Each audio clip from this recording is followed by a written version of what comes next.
Imagine waking up one day and finding yourself in a world where every human is 10 times smaller than you. They capture you, tie you up, and see you not as a human being, but as a terrifying monster. And you're not the only one trapped there. A young woman is also captured by these tiny people. Now the decision is in their hands. Will you become their god or their greatest disaster? At the beginning of the story, we are introduced to Gulliver, an ordinary overweight man living a very simple life. He works for a company as a document delivery employee. His job is nothing more than moving files and paperwork from one office to another within the company. One day, a new employee named Daniel joins the company, and Gulliver is assigned to train him. Daniel is hard-working and takes his job very seriously, while Gulliver is the complete opposite and has been stuck in the same position for years. Meanwhile, Gulliver has a crush on a female editor named Darcy. He has liked her for a long time, but has never had the courage to tell her. He lacks the confidence to ask her out on a date, so he continues admiring her from a distance. A few days later, Gulliver's life takes an unexpected turn when Daniel comes to his office and announces that he has been promoted. Gulliver is completely shocked because Daniel has been made the head of the very department where Gulliver has worked for the past 10 years. After hearing this, Gulliver begins thinking seriously about his own life for the first time. He realizes that he has been wasting his potential. When work ends that day, he gathers his courage and heads straight to Darcy's office to finally confess his feelings. However, the moment he arrives, he becomes nervous and cannot bring himself to say anything. Instead, he makes an excuse, claiming that he is only there to deliver some documents. He picks up a paper from her desk, and Darcy casually asks whether he plans to use it for a travel article. With no idea how to respond, Gulliver simply says, yes. Darcy is surprised because she never knew he was interested in writing. At that moment, Gulliver starts making things up. He claims that he has traveled to many countries around the world and has written about his experiences. Darcy is impressed by everything he says and asks him to show her one of his travel articles. Without thinking, Gulliver promises that he will bring her a travel article the very next day. But the truth is that everything he told her was a lie. In reality, Gulliver had never traveled anywhere at all. That night, Gulliver tries his best to write a travel article on his own, but no ideas come to his mind. Eventually, he makes a bad decision. He copies an article from the internet, changes a few details, and passes it off as his own work. The next day, when Darcy reads the article, she loves it. She praises Gulliver enthusiastically and then gives him a special assignment. She asks him to go on a real travel expedition and return with a brand new article. Darcy wants him to write a travel story about the Bermuda Triangle and the islands surrounding it. The assignment would require nearly 3 weeks of travel, and this is where the real adventure of his life is about to begin. Without thinking too much about it, Gulliver decides to accept the challenge. After arriving in Bermuda, he rents a small boat and sets off toward the Bermuda Triangle. It is a journey he has never attempted before, but he has no other choice. Alone, he sails deeper into the dangerous sea. After some time, the weather suddenly turns bad. Heavy rain begins pouring down, and enormous waves rise from the ocean, tossing his boat from side to side. Within moments, a terrifying storm approaches and crashes into him with such force that it completely engulfs his boat. When Gulliver finally regains consciousness, he finds himself lying on the ground. His entire body is tightly bound with ropes. All around him stand tiny people who have captured him. One of the soldiers, General Edward, informs him that he has been arrested. They accuse him of helping their enemy, Blefuscu. However, Gulliver cannot understand a single word they are saying. Believing that this must be some kind of dream, he uses all his strength to get up, hoping he will wake up at any moment. But as soon as he tries to stand, the tiny people pull the ropes tightly and force him back onto the ground. After this, Gulliver loses consciousness. When he wakes up again, the tiny people take him, still tied up, before their king. Looking around in amazement, Gulliver asks where he has ended up. He is told that this place is called Lilliput, where he is considered a giant monster. The people suspect that Gulliver might be a spy working for Blefuscu. Because of this, the king immediately orders that he be thrown into prison. Once inside the prison, Gulliver meets a small man named Horatio, who is already being held captive there. Horatio tells him that he is not the only prisoner, and then shares his story. He explains that he was imprisoned simply because he had fallen in love with Princess Mary. The problem was that Princess Mary was already engaged to General Edward, and therefore Horatio's feelings were considered a serious crime. Gulliver finds it strange that someone could be sent to prison merely for liking another person. Horatio then explains that he is just a common citizen, and loving a princess is impossible unless he accomplishes some extraordinary act of heroism. However, even that would not be easy, because he is constantly compared to General Edward, who is already powerful, respected, and famous throughout the kingdom. Some time later, Gulliver is taken out of prison. Special control devices are attached to his body so that he can be controlled whenever necessary. From that point on, he is treated like a living weapon, ready to be used whenever the kingdom requires his strength. Meanwhile, news arrives that soldiers from Blefuscu have been spotted near the city. Shortly afterward, they secretly infiltrate the city, causing alarm among the people of Lilliput. The enemy soldiers set fires throughout the city, throwing the entire kingdom into chaos. As the situation rapidly worsens, General Edward immediately orders that Gulliver be brought back to the city because the enemy was attempting to capture Princess Mary. As soon as Gulliver arrives, Edward realizes that he will not be able to stop the attackers in time on his own. Therefore, he removes Gulliver's control devices, finally allowing him to use his full strength against the enemy. At that very moment, the enemy soldiers are just about to capture Princess Mary.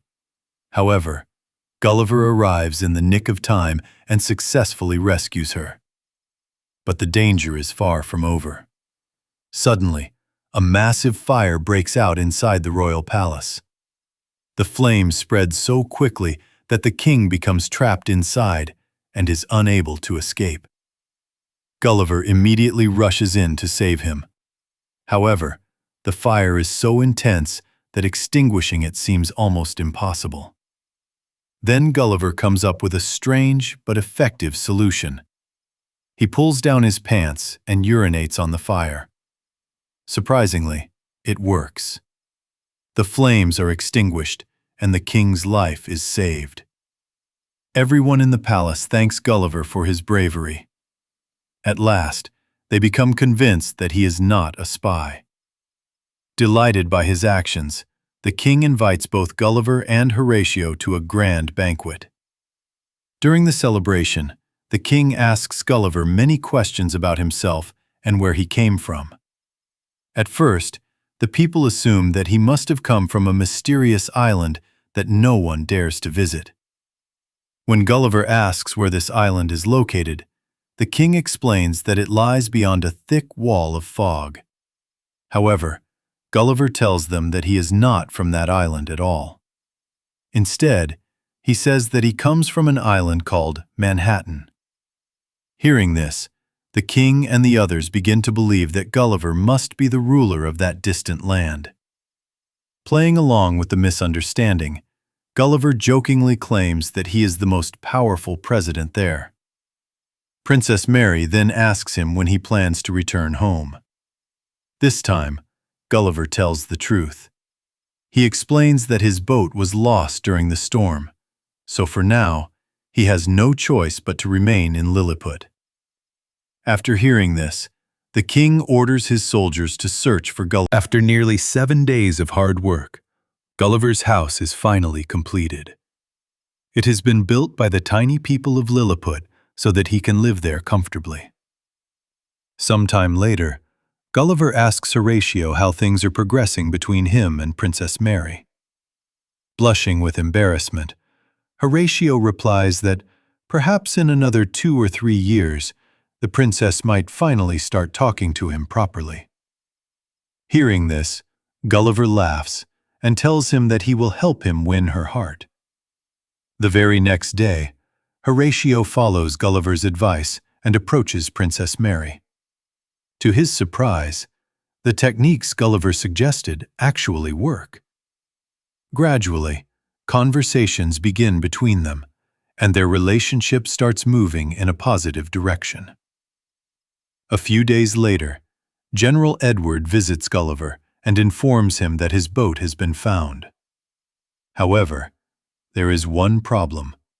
It is completely damaged.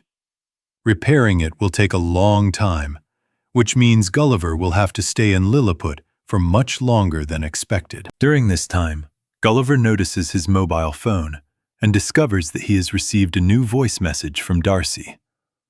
When he listens to it, he learns that Darcy has found out the truth. She knows that the travel article he submitted was copied from the internet.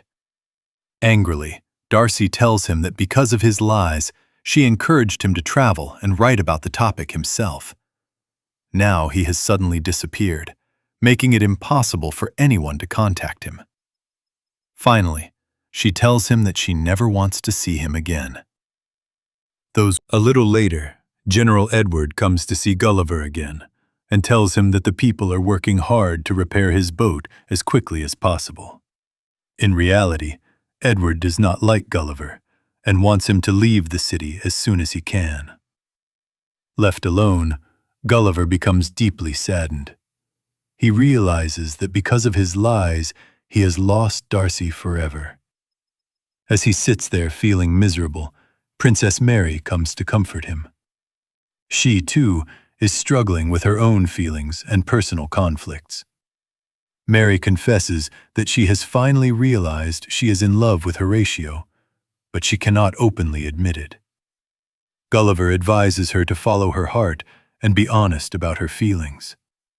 However, the princess explains that she is already engaged to Edward, making the situation far more complicated. Before leaving, Princess Mary tells Gulliver that if he ever leaves Lilliput, everyone will miss him greatly. Hearing this, Gulliver decides that he will stay in Lilliput for the time being and will not leave the kingdom. However, when General Edward learns about this decision, he becomes furious. He immediately goes to the king and argues that Gulliver cannot be trusted. Edward raises his voice and insists that Gulliver is a danger to the kingdom. The king is displeased by Edward's behavior. He believes that Edward is being overly suspicious without any real reason. As a result, he makes a shocking decision. The king appoints Gulliver as the new general of Lilliput and demotes Edward to the position of deputy general. Unable to tolerate this humiliation, Edward secretly begins plotting revenge. He devises a dangerous plan to prove that Gulliver is incapable of protecting the kingdom. To carry out his scheme, Edward shuts down the city's defense system. The moment the defenses are disabled, the army of Blefuscu takes advantage of the opportunity and launches an attack on Lilliput. Their warships advance toward the city, and they begin bombarding it with cannon fire. Panicked, Horatio runs to Gulliver and informs him about the invasion. The moment Gulliver hears the news, he rushes toward the enemy fleet. At first, he tries to resolve the conflict peacefully and attempts to speak with them. However, the enemy refuses to listen and continues firing at him without hesitation. The tiny cannonballs have virtually no effect on him. Using his shield, Gulliver simply deflects the shots back toward the attackers. After that, he charges directly into the enemy forces alone. Within a short time, he overwhelms the entire fleet and completely destroys Blefuscu's naval armada, bringing the attack to an end. After this victory, Gulliver becomes the greatest hero in all of Lilliput. The people admire and respect him, and he begins living a comfortable life in the kingdom. In fact, he starts to feel that life in Lilliput is even better than his old life in Manhattan. Meanwhile, Princess Mary makes an important decision. She openly declares that she no longer loves Edward. She explains that she wants someone who understands her and genuinely cares about her. Edward's hot-tempered nature is something she has never liked. This leads to a heated argument between them, and for Edward, it becomes a humiliating rejection. Furious and unable to accept the insult, he leaves Lilliput and travels directly to Blefuscu, where he begins plotting revenge against Gulliver. For a while, everything remains peaceful. Then, unexpectedly, Edward returns. This time, he openly challenges Gulliver to a duel. However, he has a new weapon at his disposal. Working together with the people of Blefuscu, he has built a gigantic robot specifically designed to defeat Gulliver. A fierce battle breaks out between the two. But this time, things are different. Gulliver is powerless against the massive machine. Edward overwhelms him and defeats him badly. Finally, in front of the entire city, Gulliver admits defeat and confesses the truth. He reveals that he is not the president of Manhattan at all. He is merely an ordinary worker, and everything he has told them about himself has been a lie. The people of Lilliput are deeply disappointed by this revelation. General Edward then orders that Gulliver be sent to the mysterious island that no one dares to visit. He is given a strict warning that he must never return to Lilliput again. Edward ties Gulliver to a small raft and sends him drifting across the sea toward the mysterious island. After some time, Gulliver finally arrives there. As he explores the strange place, he notices an enormous house standing in the distance.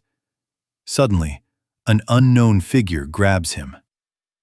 Meanwhile, the story shifts back to the city of Lilliput. Darcy has also traveled into the Bermuda Triangle to work on her report. Unfortunately, an accident occurs during her journey, and she too is swept away by the ocean currents. Eventually, she reaches the same mysterious island. The moment she arrives, Edward's men capture her. When Horatio learns about what has happened, he immediately tries to get the news to Gulliver, hoping that he will return and save everyone. On the other side, when Gulliver regains consciousness, he finds himself inside a strange room. It does not take long for him to realize, in reality, the place Gulliver finds himself in is a giant dollhouse. The mysterious island to which he was exiled is actually inhabited by people much larger than him. A giant little girl captures Gulliver and mistakes him for a toy. She places him inside her dollhouse, dresses him in doll clothes, and plays with him alongside her other toys. Gulliver spends the entire day being treated like a plaything. Poor Gulliver cannot escape and remains completely under the little girl's control.